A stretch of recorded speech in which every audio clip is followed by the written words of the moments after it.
ఓం గం గణపతియే నమః. స్వర్ణలక్ష్మి నమస్తే అస్తు. పరబ్రహ్మ స్వరూపిణి రాజ్యం దేహి ధనం దేహి సర్వకామాంచ దేహి మే. అయితే గురువు వల్ల మీకు ఎలాంటి ఇబ్బంది అయితే ఉండదు, చక్కగా మంచి అవకాశాన్ని ఇస్తూ ఉంటుందని చెప్పుకోవచ్చు.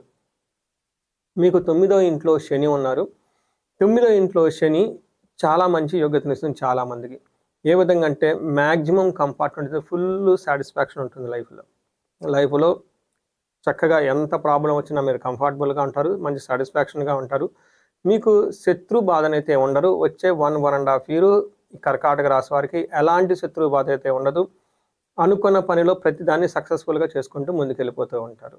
అయితే మనకు శాస్త్రాల్లో మహర్షులు ఏం చెప్పారంటే కచిత్ దుఃఖం కచిత్ సుఖం మహా దుఃఖం స్వధారా స్వత క్లేశ అని చెప్తారు.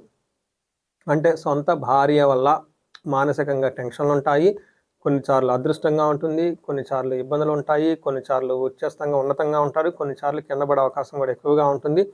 కొంచెం అటు ఇటుగా ఊగిసలాడే విధంగా శని యొక్క ఉంటాడు. అయితే శని ఇబ్బంది పెడుతున్నారని అయితే మనం ఖచ్చితంగా అయితే ఏమీ చెప్పలేము, కానీ ఫుల్ సాటిస్ఫాక్షన్ అయితే ఖచ్చితంగా ఉంటారు. గురువు మేజర్ మీకు గేమ్ చేంజర్. గోదావరి పుష్కరాల తర్వాత లైఫ్ అనేది చాలా విషయాల్లో మారుతూ ఉంటుంది. ఫస్ట్ మీకు 6 months or 3 months మీకు కంఫర్టబుల్గా ఉంటుంది. ఎడ్యుకేషన్ విషయంలో చాలా బాగుంటుంది, దీర్ఘాయువు ఉంటుంది, అన్ని విషయాలు చక్కగా చేసుకుంటూ ఉంటారు. అయితే 2 విషయాల్లో చాలా జాగ్రత్తగా ఉండాలి.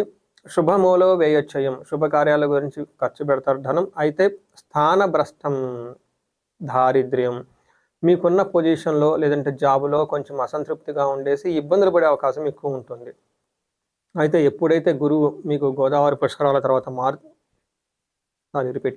ఎప్పుడైతే గురువు మీకు గోదావరి పుష్కరాల తర్వాత మారుతూ ఉన్నారో, ఇప్పుడు ఏం చెప్తారంటే మీ ఇళ్లలో పిల్లలు పుట్టే అవకాశం ఎక్కువగా ఉంటుంది, పెళ్ళయ్యే అవకాశం ఎక్కువగా ఉంటుంది, తీర్థయాత్రలు ఎక్కువగా చేస్తూ ఉంటారు.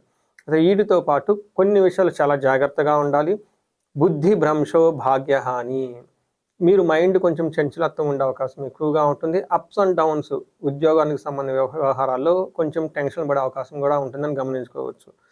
మనకి శాస్త్రాలు ఏం చెప్తారంటే గురువు జన్మరాశిలో ఉన్నప్పుడు రాముడు అయోధ్యను వదిలి అడవులకు వెళ్ళాడని చెప్తూ ఉంటారు. అదేవిధంగా సీతామాత కూడాను తన జన్మస్థానంలో గురువు జన్మరాశిలో గురువు ఉన్నప్పుడు లంకలో 1 సంవత్సరం పాటు ఉందని చెప్తూ ఉంటారు.